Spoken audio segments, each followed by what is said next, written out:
अस्सलाम वालेकुम व्यूअर्स। चलिए आज हम बात करने जा रहे हैं बारबरोस लार के एपिसोड नंबर 5 की। जैसे कि पिछले एपिसोड में हमने देखा था कि इजाबेल से उरूज रईस को काम मिल गया था और जाफर को दरकिनार कर दिया गया था, जबकि उनीता की सख्त मुमानियत थी कि उरूज को काम ना दिया जाए। उसके बाद भी ये काम उरूज को दे दिया गया, तो जाफर इससे जलता है और इसके जहाज में घुसकर धमाका करना चाहता है, और लेकिन वो पकड़ा जाता है।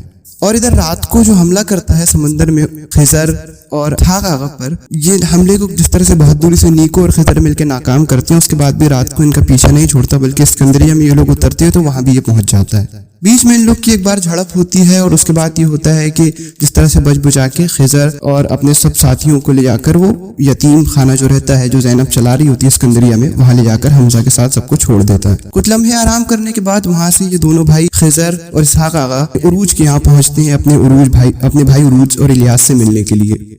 लेकिन वहां तो ये मालूम होता है कि उरूज तो सफर पर गए हुए 1 हफ्ते बाद लौटेंगे।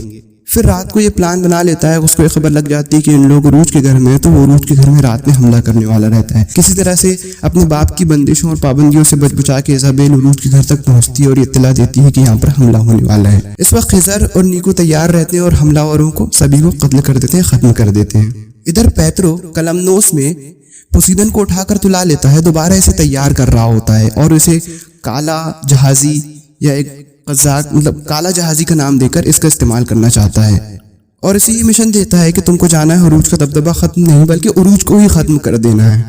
तो एक हमला जो होता है फिर उसके बाद उरूज के जहाज पर, तो उसमें मालूम पड़ता है कि करीब ही एक गांव है और वहां पर मुसलमानों की बस्तियों पर हमला हुआ है। तो उरूज तो ये बहुत शुरू से ही हम इसमें देख रहे हैं सीरीज में कि उसके बड़े मकासद और बड़े ख्वाब होते हैं। फिर रूम में वो इस्लाम का परचम लहराना चाहता है और मुसलमानों का दबदबा चाहता है।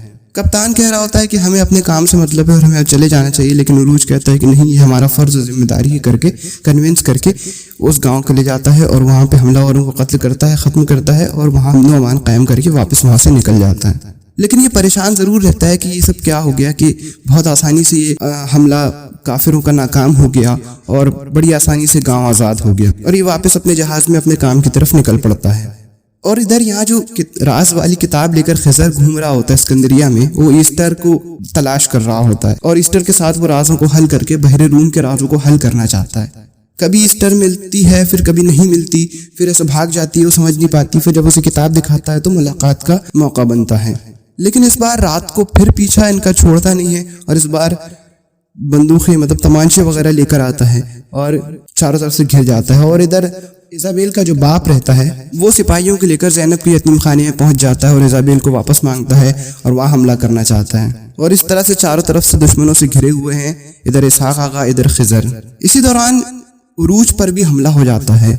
उरूज और इलियास अपना जहाज हंसी खुशी वापस ले जा रहे थे, बल्कि उरूज के दिमाग में तो बात रहती है कि कुछ ना कुछ तो गड़बड़ है, लेकिन वापस में फिर यहाँ पर पोसीदन हमला कर देता है। आनन फानन में इधर सब तैयार होते रहते हैं, मतलब तीनों तरफ हमले हो चुके हैं, तीनों लोग घिर चुके हैं। खत्म होते होते तक कि ये भी बताया है कि एक जगह खिजर गिर जाता है। इसका मतलब अब आगे क्या होने वाला है और किस तरह से स्टोरी बनेगी, क्या वाकई शिकस्त जैसा माहौल होगा या कोई शहीद होगा। अब देखते हैं आगे स्टोरी कैसे चलती है। सुनने में आया कि और दमदार बनाने की कोशिश की जा रही है, क्योंकि रैंकिंग का वगैरह का कुछ TRP का मसला वगैरह हो गया है, तो बहुत मेहनत की जा रही है इस एपिसोड में। तो इंशाल्लाह फिर अगले एपिसोड पर फिर अगली बात करेंगे। जब तक ख्याल रखिएगा। अस्सलाम वालेकुम।